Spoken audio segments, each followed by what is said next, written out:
அருணகிரிநாதர் திருப்புகழ் பாடிய முருகன் கோவில்.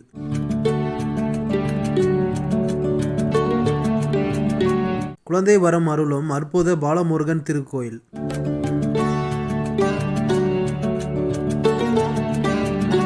கோவில் இருக்கும் மலைக்கு மேல் மட்டும் காகங்கள் பறப்பதில்லை மற்றும் முருகனுக்கு பால் அபிஷேகம் செய்தால் பால் உடனே தயாராக மாறும் அதிசயம். வணக்கம் வீவர்ஸ், இன்னைக்கு நம்ம வீடியோவில் அருள்மிகு ரத்னகிரி பாலமுருகன் திருக்கோயிலை பற்றி தான் பார்க்க போகிறோம்.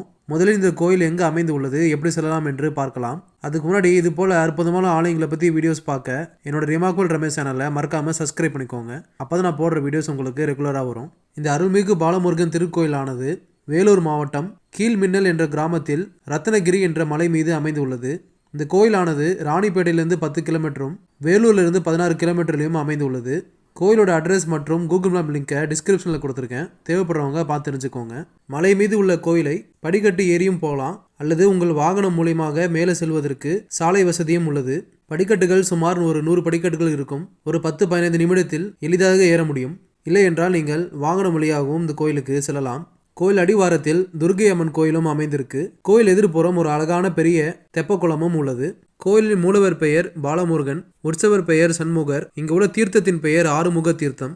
இப்பொழுது இந்த கோயிலோட புராண வரலாறையும் சிறப்புகளையும் ஒவ்வொன்றாக பார்க்கலாம். இந்த கோவிலை நிறுவிய சுவாமி பாலமுருகன் அடிமையோட வரலாறு முதல்ல பார்த்துருவோம். 1941ஆம் ஆண்டு ஜனவரி 24ஆம் தேதி ரத்னகிரியை ஒட்டி உள்ள கீழ்மின்னல் என்ற கிராமத்தில் ஸ்ரீ கந்தசுவாமி முதலியார் மற்றும் ஸ்ரீமதிக்கு பிறந்த 4வது குழந்தை தான் இவர் சிவபெருமானின் பெயர்களான தட்சிணாமூர்த்தி மற்றும் சச்சிதானந்தம் என்று அழைக்கப்பட்டார். பள்ளி படிப்பை முடித்ததும் மின்சாரத்துறையில் பணியில் சேர்ந்தார். பிறகு இவருக்கு சிவகாமி என்ற பெண்ணுடன் திருமணம் நடந்தது.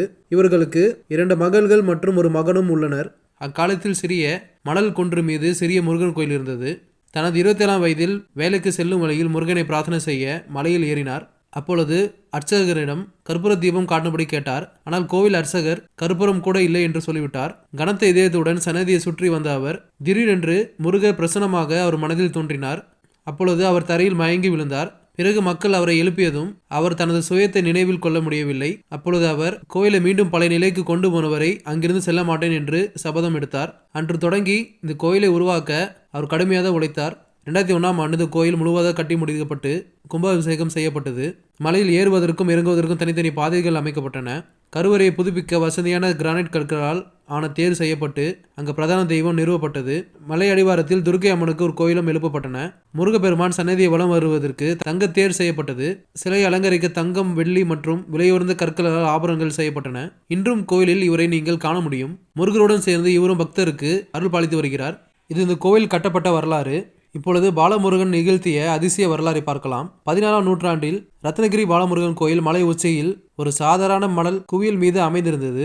அக்காலத்தில் 14வது நூற்றாண்டை சேர்ந்த புலவர் அருணகிரிநாதர் ரத்னகிரி வாழ் முருகனே மற்றும் ஒப்பிலா மாமணி வித்தகர் என்று திருப்புகளில் பாடியுள்ளார். அக்காலத்தில் முருகனின் தீவிர பக்தியான பெண் ஒருவர் நீண்ட காலமாக குழந்தை பாக்கியம் இன்றி தவித்தார். தினசரி ரத்னகிரியில் குடிக்கொண்டிருக்கும் முருகனை தரிசித்து தனக்கு குழந்தை வரும் வேண்டும் என்று மனமுருகி வேண்டிக் கொண்டிருந்தார். ஒரு நாள் அவர் தனிமையில் யாரும் இல்லாத வேளையில் ரத்னகிரிக்கு வந்த முருகனை நீண்ட நேரம் வணங்கி தனது குறையை கூறி கண்ணீர் விட்டு சுவாமியை வலம் வந்தார். அப்பொழுது அங்கு ஆடு மேய்க்கும் சிறுவன் ஒருவன் அவளிடம் அழுவதற்கு காரணத்தை கேட்க அவள் தனக்கு புத்திர பாக்கியம் இல்லாததை கூறி வருந்தினார். அவள் கூறியதை பொறுமையுடன் கேட்ட சிறுவன் கோயிலில் இருந்து விபூதியை எடுத்து அவளிடம் கொடுத்துவிட்டு பக்தியுடன் சுவாமியை வலம் வரும்படி கூறினான். அதன்படி அப்பெண் பக்தை விபூதியை பெற்றுக்கொண்டு சுவாமியை வலம் வந்தார். சுவாமியை வலம் வந்து முடித்ததும் விபூதி கொடுத்த சிறுவனை அங்கு காணவில்லை. இச்சம்பவம் நிகழ்ந்த சில தினங்களில் அப்பெண் கருவுற்றார். அதன் பின்னரே அவரிடம் ஆடு மேய்க்கும் சிறுவனாக வந்து பேசியது முருகப்பெருமான் என அறிந்து அந்த பெண் வியந்தாள். முருகனை நேரில் வந்து பெண் பக்தைக்கு அருள் புரிந்து அற்புதம் நிகழ்த்திய சிறந்த தலம் இதுவாகும். ஒவ்வொரு வாரமும் ஆயிரக்கணக்கான பக்தர்கள் இக்கோயிலுக்கு சென்று சுவாமியை தரிசனம் செய்கின்றனர்.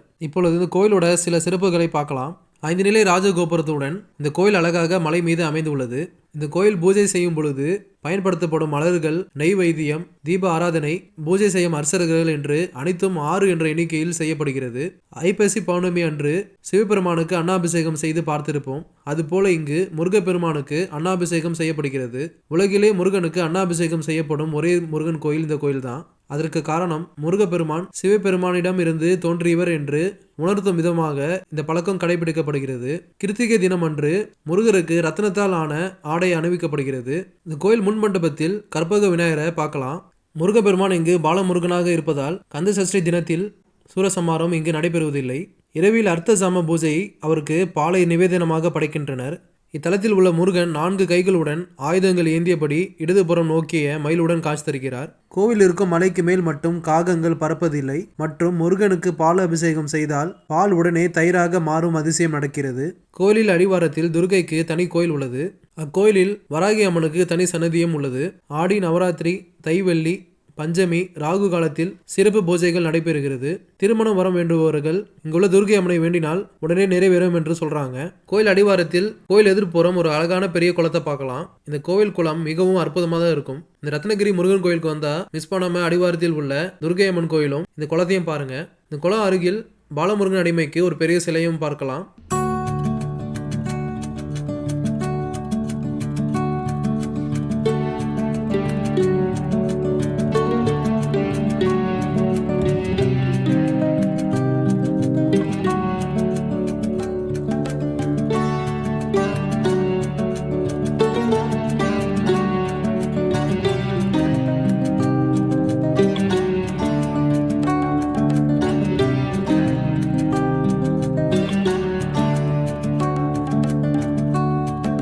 கோயில் திறந்திருக்கும் நேரம் காலை 6:30 மணி முதல் மதியம் 1 மணி வரை, மாலை 3:30 மணி முதல் இரவு 8 மணி வரை திறந்திருக்கும். வாய்ப்பு கிடைக்கும் போது இந்த அழகான முருகன் கோயிலை மிஸ் பண்ணாம பாருங்க.